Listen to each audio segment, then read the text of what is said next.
ಕರ್ತನ ಅತಿ ಪರಿಶುದ್ಧವಾದ ನಾಮಕ್ಕೆ ಸ್ತೋತ್ರವಾಗಲಿ. ಈ ವಿಡಿಯೋ ಮೂಲಕವಾಗಿ ನಿಮ್ಮನ್ನು ಎದುರುಗೊಳ್ಳೋದ್ರಲ್ಲಿ ನಾನು ಭಾಳ ಸಂತೋಷವುಳ್ಳವಳಾಗಿದ್ದೇನೆ.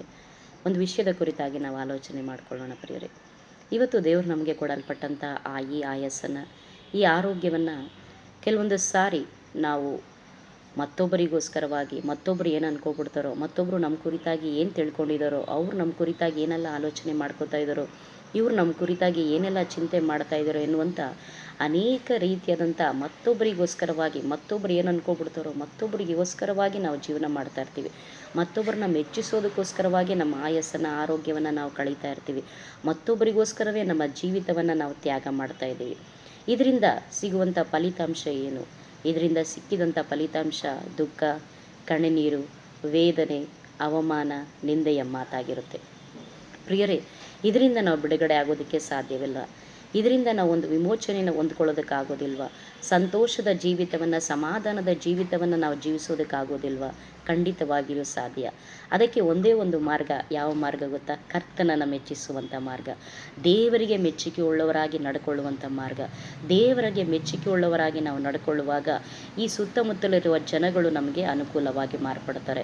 ನಾವು ಎದುರುತ್ತಾ ಇರುವಂಥ ಜನಗಳು, ನಾವು ಜನರ ಅಭಿಪ್ರಾಯಗಳಿಗೋಸ್ಕರವಾಗಿ ಎದುರುತ್ತಾ ಇರುವಂಥ ನಮಗೆ ದೇವರೆಲ್ಲವೂ ಅನುಕೂಲವಾಗಿ ಮಾರ್ಪಡಿಸ್ಕೊಳ್ತಾರೆ. ಹೇಗೆ ಅಂತ ಕೇಳ್ತೀರಾ?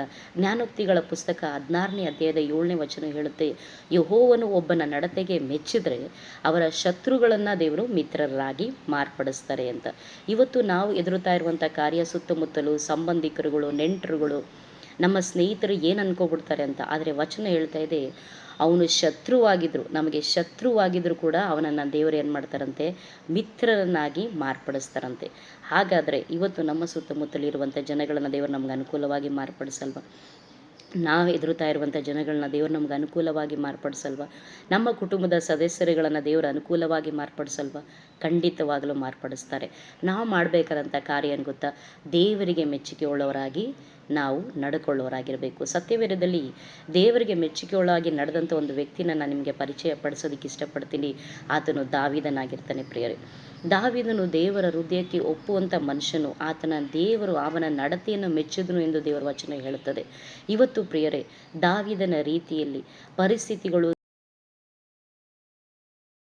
ಸನ್ನಿವೇಶಗಳು ನಮ್ಮ ಜೀವಿತಗಳಲ್ಲಿ ಎದುರಾಗಿ ಬರಬೇಕಾದರೂ ಕೂಡ ಯಾರನ್ನೂ ಮೆಚ್ಚಿಸದಂತೆ ಕರ್ತನನ್ನು ಮೆಚ್ಚಿಸುವ ದೇವ ಜನರಿಗಾಗಿ ನಾನು ದೇವರಿಗೆ ಸ್ತೋತ್ರ ಮಾಡ್ತೀನಿ.